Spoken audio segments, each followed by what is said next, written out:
Kata makar itu kan netral kan sebenarnya. Kita aja itu yang membuat definisi bahwa yang disebut dengan makar itu adalah melawan pemerintah. Itu kebiasaan kita di Orde Baru gitu. Kalau pemerintahnya yang melawan kehendak rakyat, gimana? Apa namanya? Bagaimana penggolongannya? Kan kalau pemerintah melawan kehendak rakyatnya, kan mekanismenya yang memang dia harus dimakzulkan kan itu. Loh ketika dia dimakzulkan dia malah disebut makar, kan aneh. Sepanjang era reformasi ini tidak ada kekuatan besar politik yang berkumpul di presiden atau di pemerintah sedemikian mewahnya kecuali di era Prabowo. Di era pertama Prabowo belum sampai setahun dia sudah didukung 82, sekian persen kekuasaan di parlemen. Negara bola balik itu yang nggak punya kekuatan massa ditakutkan, yang begitu banyak sekali masanya malah ketakutan sendiri gitu. Negara tak bola balik.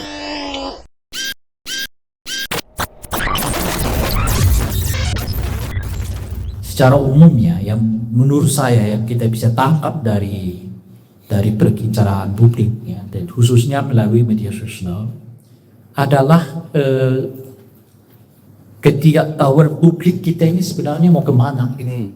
Itu yang secara umum kita tangkap, sebab kelihatan program demi program yang dilakukan oleh Pak Prabowo muncul secara tiba-tiba. Kadang itu datang melalui pidato.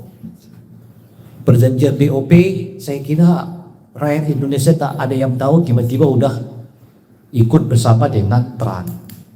Begitu juga dengan ART yang perjanjian itu ya. Jadi ada banyak peristiwa di kita itu yang pembincangannya jarang kita temukan, tapi barangnya sudah ada. Terakhir yang kita dengar adalah pengadaan motor trail ya untuk BGM yang jumlahnya ada berapa tuh? 10.000 ya, 25.000 motor trail yang menghabiskan sampai 1, sekian triliun uang negara. Kan kita nggak tahu, bahkan jangan kita, bahkan Menteri Keuangan pun nggak tahu bahwa ada pengadaan itu gitu. Padahal itu kan uang yang sampai triliunan. Sebelumnya kita juga dikejutkan oleh pembelian pick up yang sampai totalnya 205 buah ya, mobil pick up. Dananya juga itu triliunan. Jadi ada banyak peristiwa-peristiwa yang terjadi di lingkungan Pak Prabowo yang kita anggap itu seolah-olah ambil dengan cara intuisi aja. Oh gini, gitu. Saya kadang-kadang memikirkan ini mungkin model pemerintahan dari seorang presiden yang memang nggak pernah mengalami masa sulit dalam hidupnya. Nggak pernah. Jadi karena kalau ada menteri banyak yang menyebut orang yang mengkritik EPG itu adalah orang yang nggak pernah miskin, yang nggak pernah miskin itu namanya Prabowo. Kalau kita itu ya sampai sekarang miskin. Yang nggak pernah miskin itu ya namanya Pak Prabowo. Dan jangan-jangan juga Menteri Pertanian itu mungkin juga nggak pernah miskin dalam hidupnya. Jadi karena nggak pernah mengalami yang disebut dengan pengalaman miskin, ada nuansa yang saya baca dari Pak Prabowo itu. Jadi semua yang dibayarkan oleh dia itu dia bisa dapat. Persis seperti anak yang dimanjakan waktu kecil yang segala kebutuhannya dipenuhi. Jadi kalau nggak dipenuhi, ngambek. Dan ngambeknya bisa berhari-hari kan. Nanti kan ditertentikan deh gitu kan. Dan sebagainya gitu. Jadi justru saya lihat pola pemerintahannya Pak Prabowo itu pola pemerintahan orang yang nggak pernah mengalami sakit.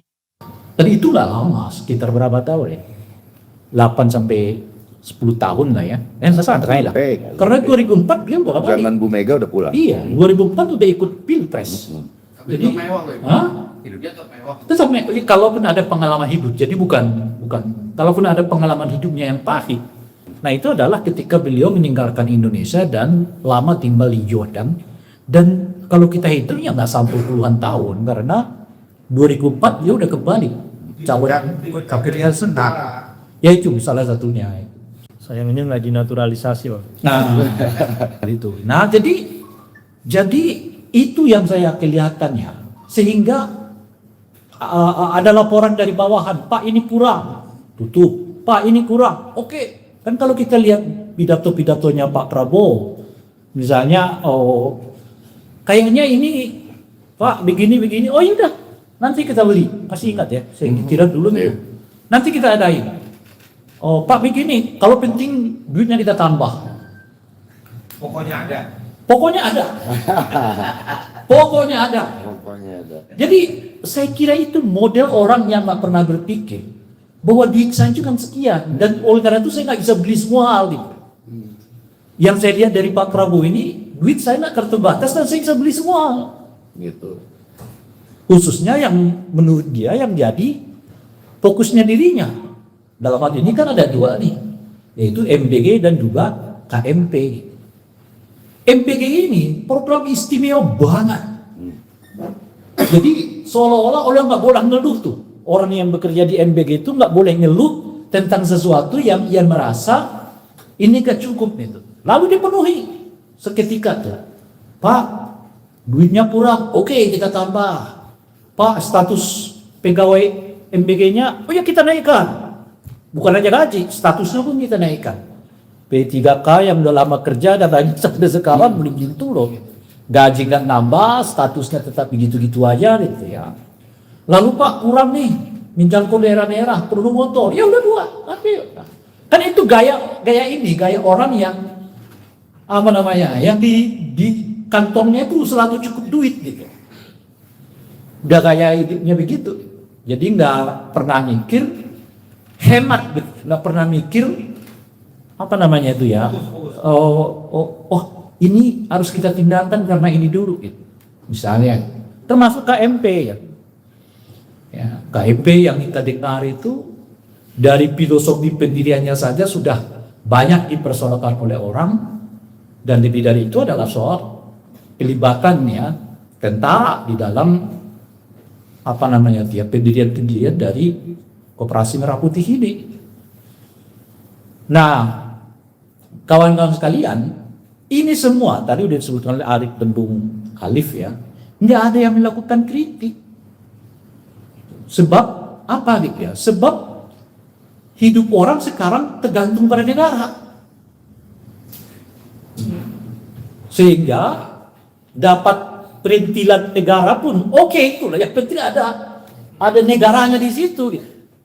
Yang saya sebut tadi ini sering saya sebut sebagai mentality pejabatism. Orang tuh sekarang asal dikaitkan dengan istana itu status kewargaannya itu naik gitu loh. Berbanding para pengamat, aktivis yang oleh banyak bahasa disebut karena nggak pernah dapat jabatan. Jadi selalu diberikan ke sana. Orang tuh kalau ngeritik karena dia nggak dapat jabatan. Jadi kita masuk dalam sistem yang melihat jabatan itu adalah segala-galanya. Maka yang baca buku-buku kiri, ya paling kiri sekalipun sekarang komprominya dengan pemerintah yang di tengah. Orang waktu mahasiswanya dahulu anti militerisnya yang sangat kuat, sekarang dekoi apa namanya pemerintahan dari backgroundnya adalah seorang militer. Karena kultur pejabatisme yang memandang bahwa pejabat itu adalah sesuatu yang sangat mulia, jabatan itu sesuatu yang sangat penting gitu. Sehingga orang-orang yang di luarnya itu dianggap tukang rusuh.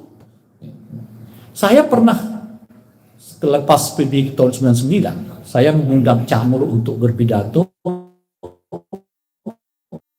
digambarkan oleh dunia internasional sebagai pemilu yang sangat menarik, sangat bagus. Cak Nur berpidato tahun 2000 dengan menyebutnya dibangun oposisi satu kultur yang sangat jauh dari kultur orang Indonesia yang dikenal dengan apa namanya itu ya, harmoni gitu ya, lalu konsensus ya, yang sekarang dipakai nih apa istilahnya itu ya harmoni lah ya kan, kompromi, bukan kompromi, harmoni kan. Kalau kompromi itu kan dialog ya, ya enggak. Kalau harmoni itu takut pada perbedaan. Daripada muncul perbedaan, kita lebih baik diam-diam seolah-olah kita sama gitu ya. Itu namanya harmoni. Kompromi itu diperdebatkan dulu, kamu maunya apa, saya maunya apa. Nah, kita ketemu di titik tertentu, itu namanya kompromi. Tapi kalau harmoni itu di kepalanya udah muncul, kalau saya nanti terlalu kencang dibandingkan ribut. Toleran. Ya, semacam itu.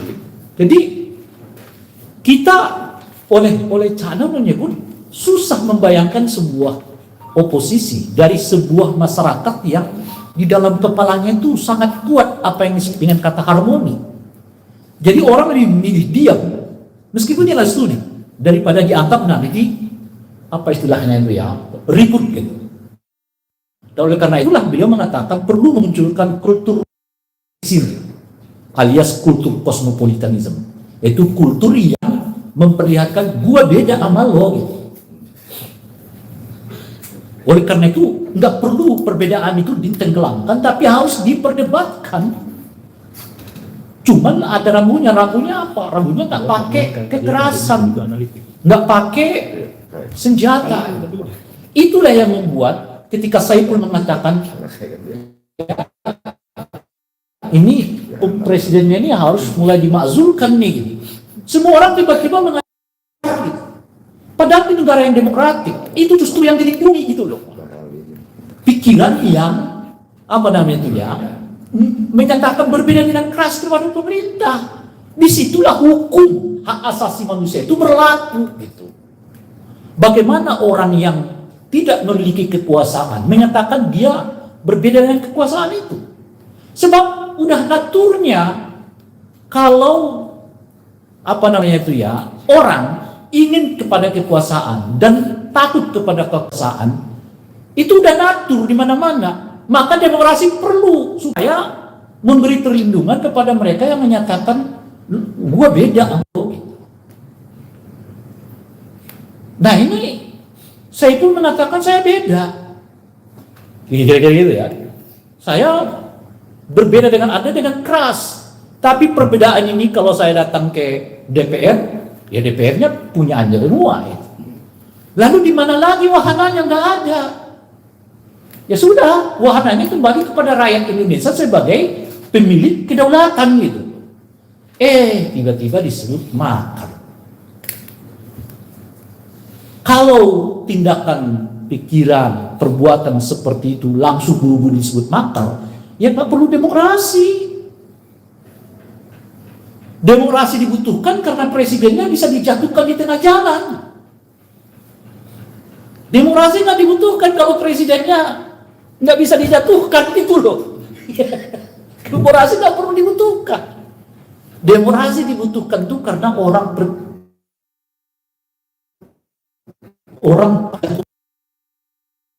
jangan sekali-kali jangan kita sebut inilah ya karena yang tidak dididik. bukan apa namanya itu ya pemegang kedaulatan bukan apa namanya itu ya mandataris dari rakyat itu dia mandataris kita. Jadi kalau saya nggak puas ya udah lo berhenti kan gitu aja gitu. Kan dia bukan lebih hebat dari kita. Pemilik kedaulatan di Republik ini rakyat Indonesia. Ya, kalau mereka yang menjalankan kedaulatan itu enggak memuaskan kita, ya kita bisa berhentikan. Lu berhenti aja. Lu enggak becus kan kira-kira gitu.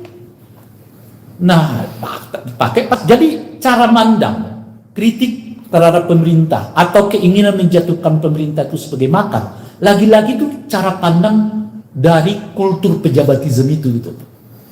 Bahwa pejabat itu lebih tinggi dari rakyat ini. Sebab karena yang lebih tinggi, dia nggak boleh diganggu. Sekarang pertanyaannya, kalau rakyat yang melakukan perlawanan terhadap pemerintah dianggap makar, sekarang pertanyaannya, kalau pemerintah yang melawan rakyatnya dianggap apa? Diam. Ya itu diam. Bahasa yang lain, kenapa sih nggak pernah ada tafsir? Makar itu adalah pemerintah yang melawan rakyat gitu loh kira-kira. Karena selalu makar itu tafsirnya rakyat melawan pemerintah. Mengapa nggak ada tafsir pemerintah yang melawan rakyat itu juga adalah makar. Kalau mau, karena kan pondasinya itu kan melawan konstitusi.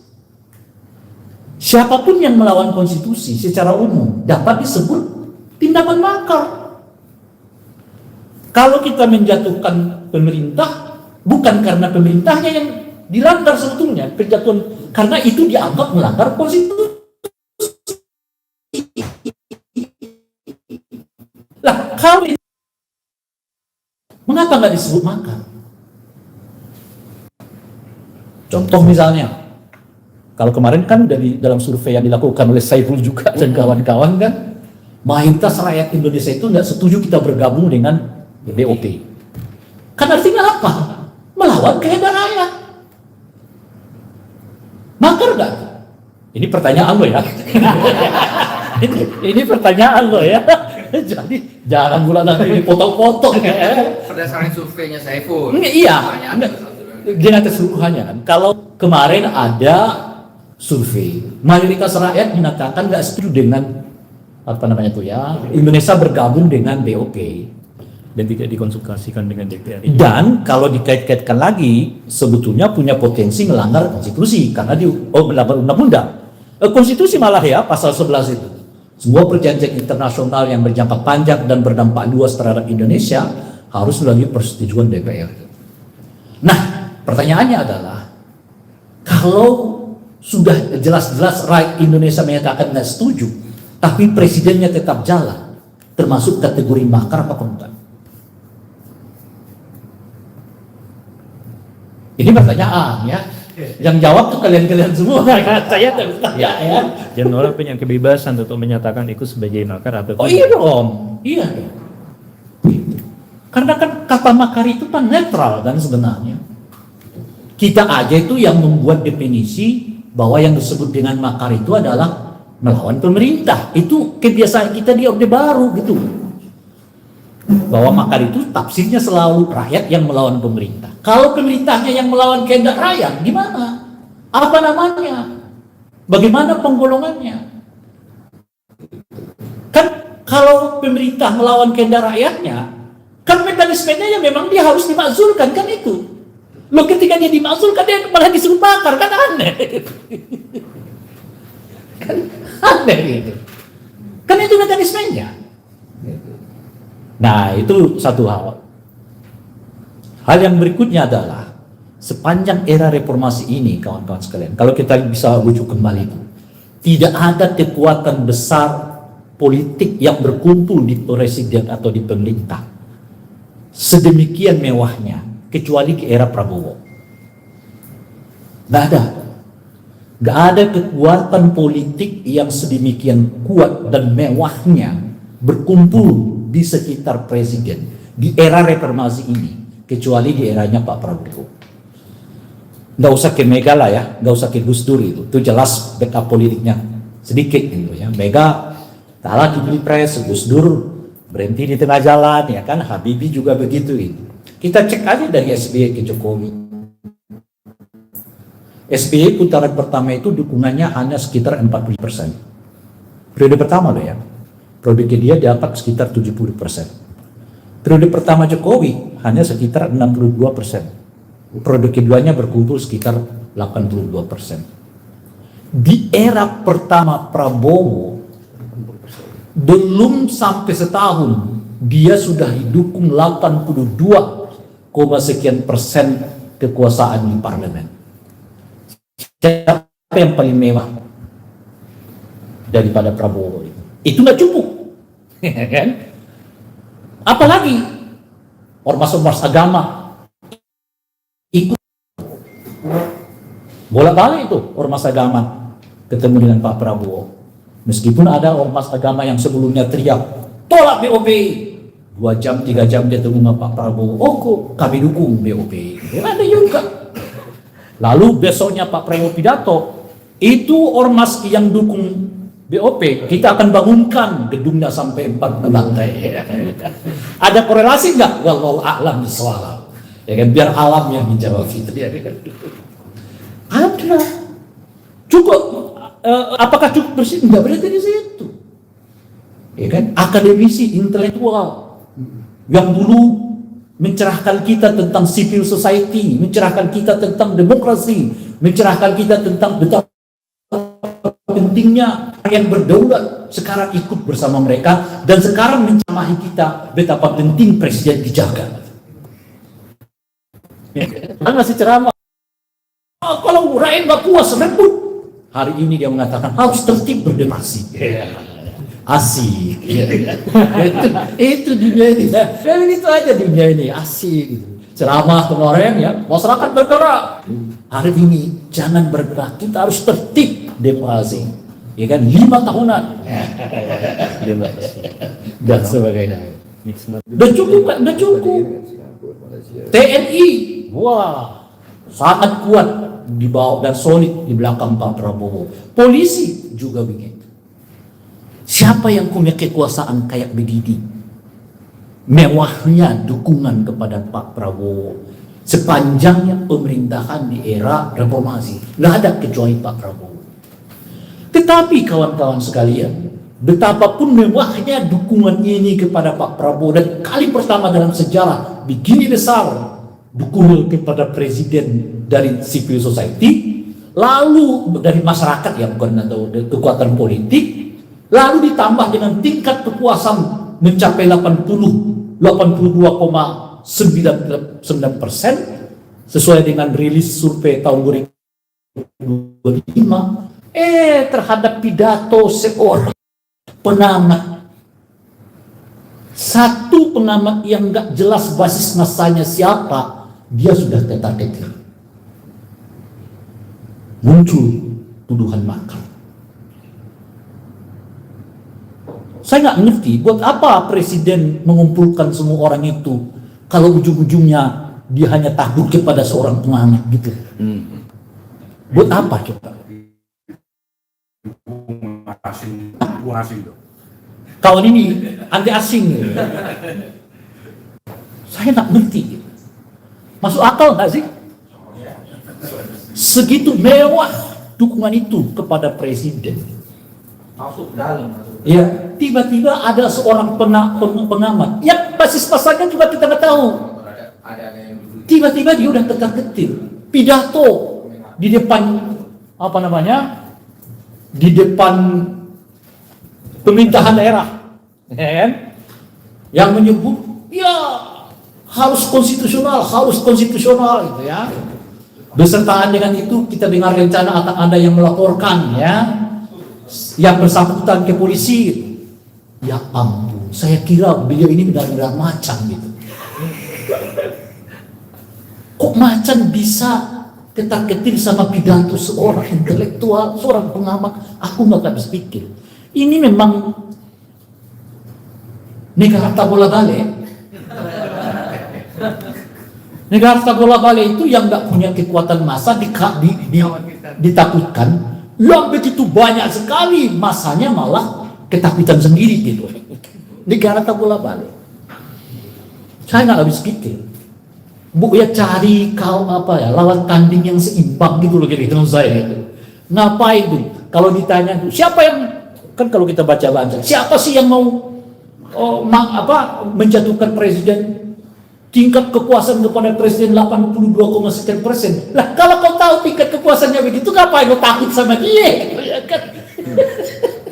Nggak masuk akal kita. Jadi kepuasan 82,sekian% itu dibangga-banggakan. Tapi 82% itu seolah nggak ada ketika berhadapan dengan pidato seorang pengamat gitu loh. Nah, jadi ada ketakutan dalam dirinya sendiri yang saya curiga sebetulnya bukan berasal dari pengamat itu, jangan-jangan di lingkaran dalamnya gitu. Jadi pengamat itu hanya sebagai apa namanya itu ya? Tanggung utang. Ya apa namanya? Ada orang yang takut kepada kawannya sendiri, tapi dia nggak berani ngomong gitu loh. Ujung-ujung orang lain yang untuk dia bertengkar ya kan, nggak bisa diucapkan, piring lah yang dilempar ya kan, gelas lah yang dilempar. Tapi ada juga orang yang takut dengan bayang-bayangnya sendiri. Itu maksudnya. Jadi sebetulnya karang dalam ini sendiri mungkin ada sesuatu yang bergerak, Tapi dia nggak berani. Sang macan ini nggak berani gitu. Berhadapan justru dengan orang-orang yang dia undang masuk ke dalam gitu. Nah, ini yang saya lihat kawan-kawan sekalian gitu ya. Itulah ya. Dan sampai sekarang tentu saja yang di lingkaran ini nggak ada yang mau berbicara sesuatu yang berbeda dengan keinginannya. Ujung-ujungnya ya kita juga harus ngomong. Sebab kalau enggak, ya siapa? Ini misalnya kawan-kawan relawan Prabowo mulai sibuk bagaimana mempolisikan saudara Saiful. Mereka sibuk enggak mencari tahu kenapa motor trail itu kenapa itu bukan itu yang mereka sibuk. Mereka sibuk mau melaporkan, rame-rame melaporkan saudara Saiful.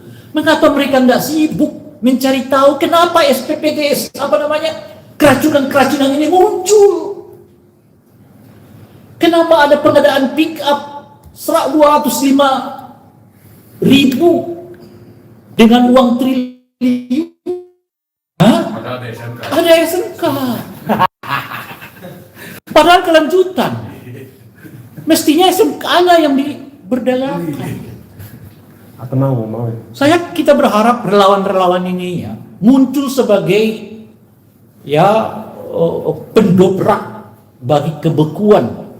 Misalnya mereka bisa enggak ya datang ke KPK bawa misalnya laporan tentang kemungkinan adanya kebocoran di MBG. Karena mereka mau tak kutip lah ya, penjarakan Saiful, nggak akan ada impact-nya.